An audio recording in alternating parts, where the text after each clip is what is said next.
જ્યોતિષશાસ્ત્રમાં કહેવાયું છે કે માનવ શરીરના દરેક અંગનો કોઈને કોઈ ગ્રહ સાથે સંબંધ છે। તેથી જો આપણે કોઈ પણ પ્રકારની પ્રવૃત્તિમાં સામેલ હોઈએ તો તેની સીધી અસર આપણા ગ્રહો પર પડે છે। તો ચાલો જાણીએ પગ પર પગ રાખીને બેસવાથી આપણા જીવન પર શું અસર પડે છે।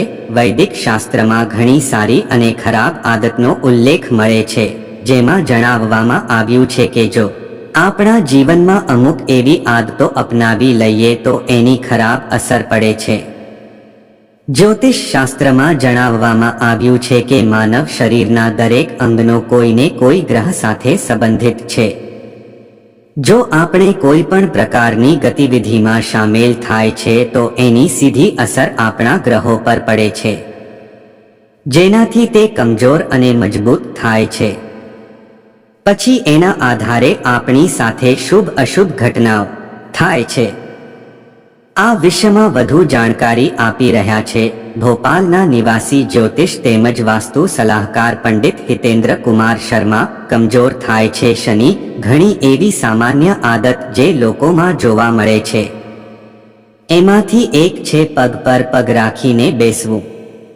હા, જ્યોતિષ અનુસાર જો તમે પણ પગ પર પગ રાખીને બેસો છો તો આદતને આજે જ છોડી દો। શનિ કમજોર થાય છે, પગ પર પગ રાખીને બેસવું ખોટું। જ્યોતિષમાં ઉલ્લેખ છે કે શનિદેવનું સ્થાન પગમાં માનવામાં આવે છે।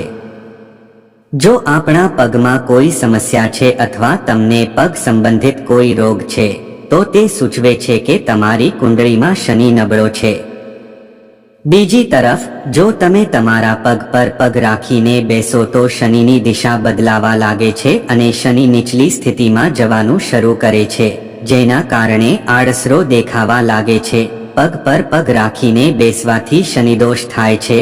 જો તમારામાં પણ પગ પર પગ રાખીને બેસવાની આદત છે તો તમને જણાવી દઈએ કે આના કારણે તમારી કુંડળીમાં શનિદોષ ઉત્પન્ન થાય છે અને તેના કારણે તમારા જીવનમાં સંઘર્ષનો સમય શરૂ થઈ શકે છે।